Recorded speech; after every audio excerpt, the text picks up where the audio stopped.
On December 21st, 1986, the Detroit Lions closed out their season at the Silverdome. 16 weeks before, there had been great expectations.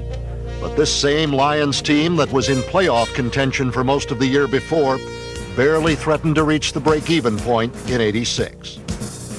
High hopes gave way to hard times, but it is those hard times that build the character that builds a winner. As new faces meshed with the old guard, there was, at times, a certain lack of cohesion, and a season of promise became a painful one.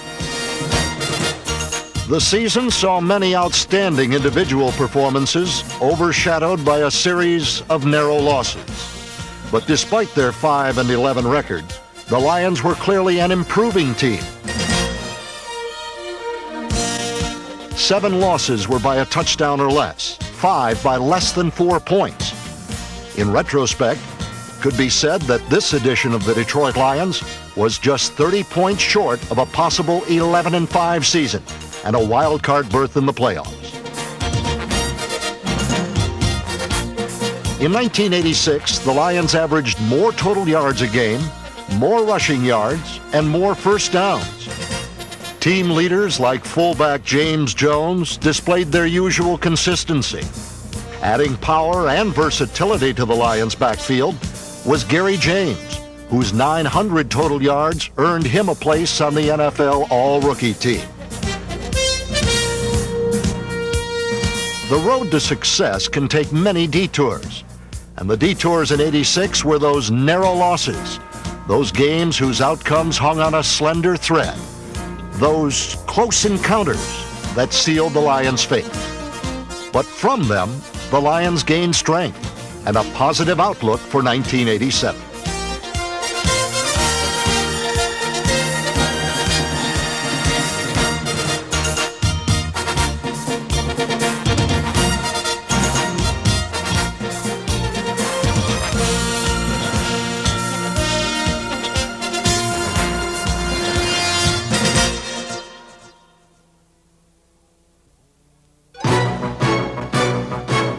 Everyone, and welcome to another season of Detroit Lions football. Today, live from the Hubert H. Humphrey Metrodome in Minneapolis, Minnesota, it's the season opener between the Detroit Lions and the Minnesota Vikings. And this opener features quite a matchup.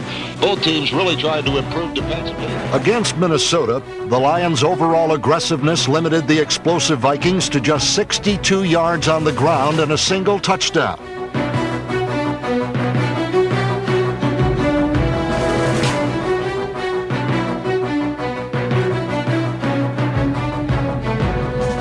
Veteran quarterback Bruce McNorton's interception key to pass defense rated the NFL's 4th best, while a healthy offensive line dominated the line of scrimmage. Lomas Brown, Keith Dorney, Chris Dietrich, Steve Mott, and Rich Strenger paved the way for fullback James Jones. Against the grain to the right, he's in the clear at the 40, 35, 30, chased from behind by Isaac Holden, Joey Bronner, and hauled down at the Viking 13. Second and goal from the 2. Everybody in tight, handoff, James Jones over the top, left side, dives in, touchdown Detroit.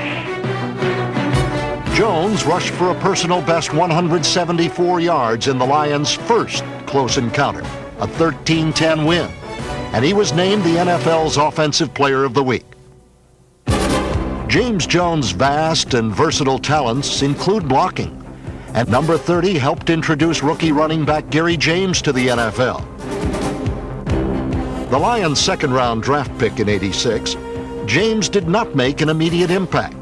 Instead, he gradually gave every indication that his transition from college to the pros would be a smooth one.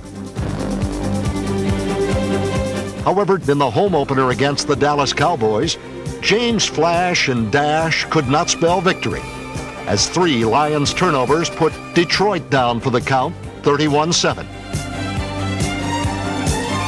Another new face surfaced the following week when Tampa Bay visited the Silverdome. Free agent Herman Hunter, number 36, was acquired in the season's first week and went on to establish a team record for most return yardage. Running back Scott Williams, and Alvin Moore, number 24, helped the Lions outgain the Bucs by 125 total yards, and James Jones scored a pair of touchdowns. But the Bucs scored 17 of their 24 points after turnovers, and the Lions endured a second loss, this time by 24-10. Another close encounter followed. In Cleveland, Eric Hipple completed a team record 33 passes for 3 touchdowns, and Detroit controlled the ball for more than 40 minutes. Yet the Lions fell just short again by 3 points. The frustration of those 3 straight losses failed to douse the Lions' competitive fire as they torched the Oilers at home in Week 5. The Lions' leading tackler, strong safety Demetrius Johnson, spearheaded a defense that forced 4 turnovers and allowed just 1 touchdown.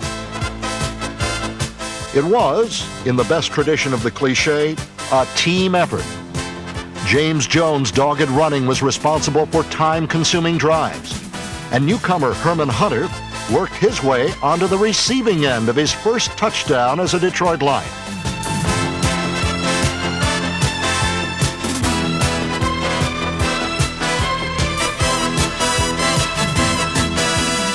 With each game, the rookie Gary James showed a marked improvement, and he combined with James Jones to give Detroit the most promising backfield tandem that Lions fans have seen in years. 2 Jones touchdowns highlighted the Lions' lone home victory. The next week in Green Bay, Keith Dorney returned to the lineup after knee surgery and led an assault against the Packers that featured Gary James, who shredded the Green Bay defense for 140 yards in the 21-14 win. And he's hemmed in. Leaps over a man. Cuts back against the grain. He's in the loose. 30, 25, 20. Lee hits him from behind at the 5, but Gary James goes in for a touchdown. Who is this kid? What a run by Gary James. That is his first professional touchdown on a 41-yard burst. The Lions' Den headed west for the first of 2 pivotal road games. The first, a showdown with the Los Angeles Rams. Down by a pair of touchdowns in the first period, the Detroit defense did not allow a point the rest of the way.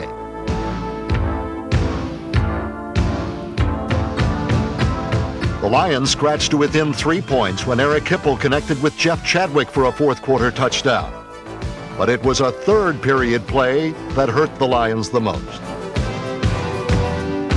Detroit drove the length of the field, only to fumble at the Rams' goal line. The Lions' comeback hopes disappeared in a cloud of disgust. And once again, on the threshold of victory, the Lions came up on the short end of yet another close encounter, 14-10.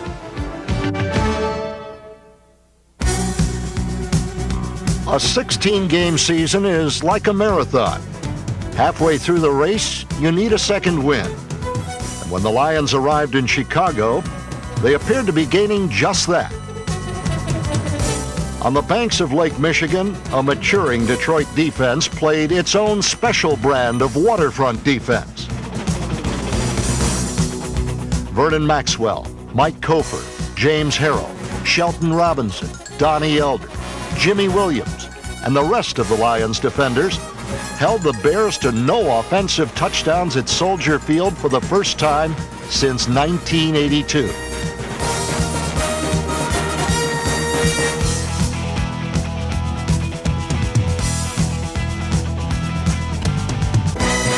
Youthful aggressiveness from first-year men like Dwayne Galloway, Paul Butcher, and Devon Mitchell, number 31, held the world champion Bears to just 76 yards on the ground. They had played their best against the best, only to fall short in close encounter number 6, 13-7.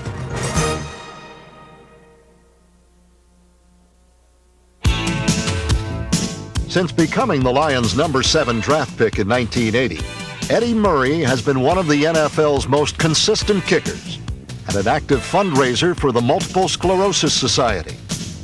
Murray's field goals have raised over $15,000 for MS, and on November 2nd, His extra point against the Cincinnati Bengals made him the Lions' all-time leading scorer. Despite Murray's record-breaking kick, the Lions lost by 7 points or less for the 5th time in 9 games. Wasted were 2 Eric Hipple touchdown passes, one to Jimmy Giles, who came on board in October as a free agent. A 4-time Pro Bowl tight end, Giles' touchdown reception was the Lions' only score in a loss to Minnesota. Giles has upgraded a receiving corps that includes tight ends David Lewis and Rob Rubik. 2 third-year men matured as wide receivers in 1986. Carl Bland, number 80, emerged as the Lions' 3rd leading pass catcher with 44 receptions.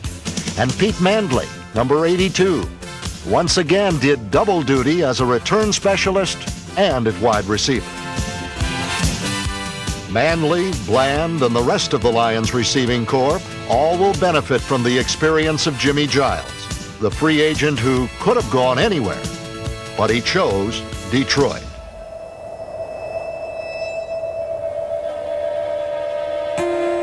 Four years ago, the Lions found a gem of a receiver right in their own backyard when they signed a free agent named Jeff Chadwick out of Dearborn, Michigan and Grand Valley State. Possibly, the only thing that has stood between Chadwick and the Pro Bowl is injuries. He's battled them since becoming a Lion. But in 1986, Jeff Chadwick joined the ranks of the best as the Lions' leading receiver with 53 catches for just under 1,000 yards, an average of almost 19 yards per catch, and 5 touchdowns.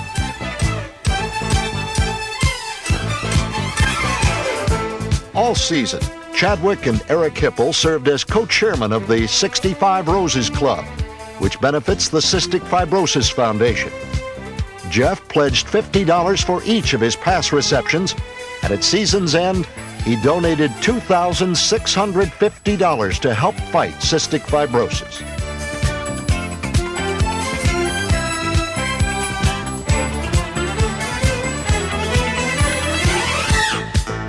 In a Week 11 matchup in Philadelphia, the Lions arrived with a 4-game losing streak. But that came to an abrupt end when the Lions' defense attacked the Eagles with a vengeance.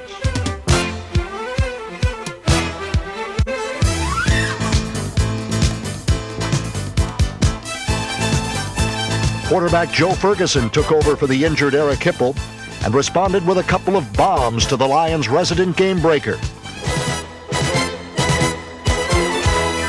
Jeff Chadwick turned in a season-high 139 yards receiving.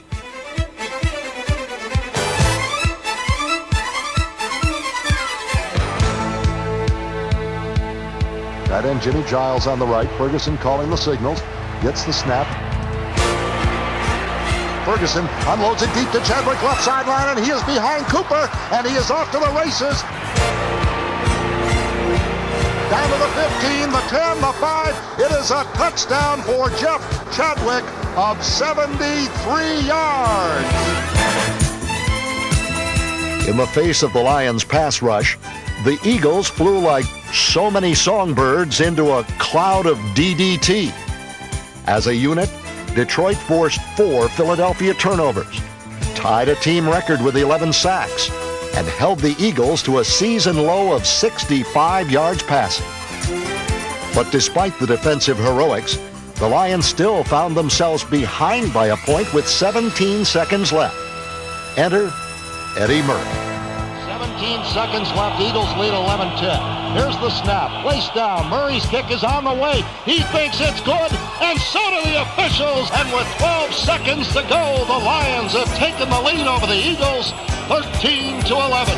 I guess it's poetic justice when all is said and done, because the Lions' defense does not deserve to lose a football game today.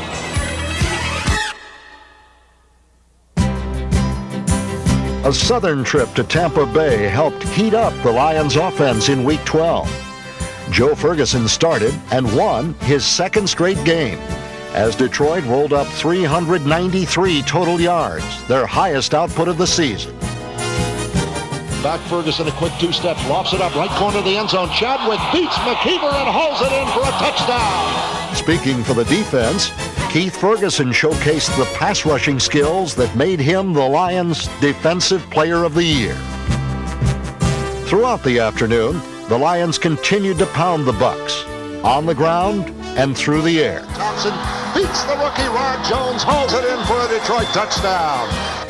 Here's a draw play. Gary James cutting to his left is hit by Holmes, but breaks the tackle, goes down to the 5, breaks another tackle, then goes into the end zone for a touchdown. A great tackle busting. In the final period, head coach Darryl Rogers chose to test the Lions' most heralded rookie, their first-round pick, quarterback Chuck Long. Long had yet to see action as he spent the first 11 weeks of 1986 learning the Lions system. He apparently learned quite a bit. Play action fake, and back goes Long. He's going deep for Leonard Thompson. He goes up, he's got it! A touchdown to Leonard Thompson, and Chuck Long on his first professional pass throws a 34-yard touchdown. How about that? How about that? You only get one chance to make a great first impression, and Chuck Long did just that.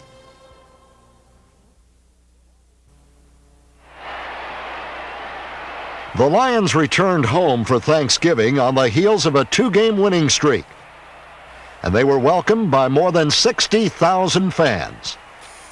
Lions faithful of all ages came to witness the traditional matchup against the Green Bay Packers. Back goes Ferguson, 4-man rush coming, steps up in the pocket, lofts it in the end zone, Chadwick under the goalpost, has the touchdown Detroit. In what would become one of the most entertaining games of the year, the defense did their part as Eric Williams, Keith Ferguson, Mike Kofer, James Harrell, Dwayne Galloway, and others ganged up on Green Bay and held the visitors to just 95 yards on the ground. Back is Ferguson, blitz coming, Lions pick it up, he's going in the end zone, Giles open, touchdown Detroit! Backs in the power left, James and Jones, Ferguson back to throw, standing in there, looks at the goal line, fires to Bland, he fights off Mark Lee and hauls it in for a touchdown! Great catch by Carl Bland at the goal line. The Lions surged ahead by 10 points with 5 minutes to play. But then, disaster struck. After the Packers closed the gap to 40-37, the Lions punted from their own 37-yard line. Arnold kicks it away, and look at this beauty. Hangs it up there to Stanley at the 17. He looks up, there are 7 Lions. He spins around and cuts to his right. He's in the clear. He's going to go all the way. I don't believe it. It was the heartbreak of '86 and marked the 37th time in team history the Lions have scored 40 or more points. But it was the first time they had scored that many and lost. The remainder of the season saw the young and the old make their mark. Quarterback Joe Ferguson jumped ahead of Otto Graham, Terry Bradshaw, Ken Stabler, and Len Dawson in total passing yards. And against the Pittsburgh Steelers, Ferguson threw his 190th career touchdown pass. As Ferguson was closing out his 14th NFL season, Gary James continued to make an indelible impression in his first one.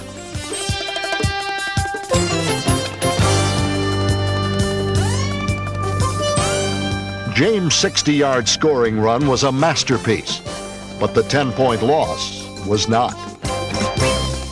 8 days later, on Monday, December 16th, a sellout crowd, along with a national television audience, watched the Lions give the defending world champion Bears one of their toughest battles of the season. Placed down by Hipple, the kick from 39 on its way, and it is good.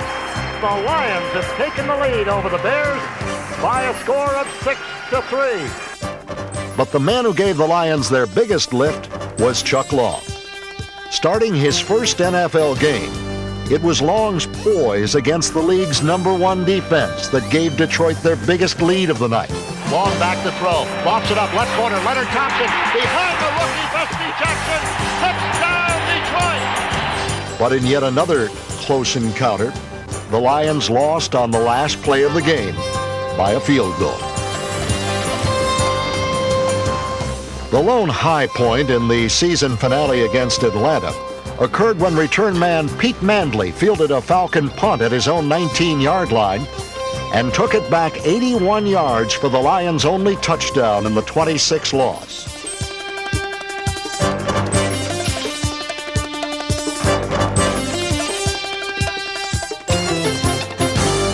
As the curtain closed on the '86 season, the Lions improved themselves in many areas, and those who observed this team from start to finish could clearly see that the future of this team lies in its youth. Not one, but two Detroit players were named to the NFL's All-Rookie team. One was free safety Devon Mitchell, number 31, who would finish the season as the Lions' leading interceptor and the team's 5th leading tackler. Mitchell joins first-year cornerback Dwayne Galloway, number 40, who became a starter and finished just behind Mitchell in both tackles and interceptions. And Paul Butcher from Dearborn and Wayne State was voted by his teammates as the special teams MVP. The biggest impact was provided by another all-rookie team member, running back Gary James. It takes a team of tacklers to bring him down. But even at 215 pounds, James possesses drag strip speed, and he can shift gears and handle in traffic as well as anyone.